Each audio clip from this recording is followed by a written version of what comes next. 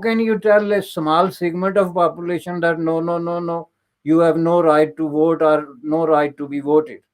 You cannot do that obviously.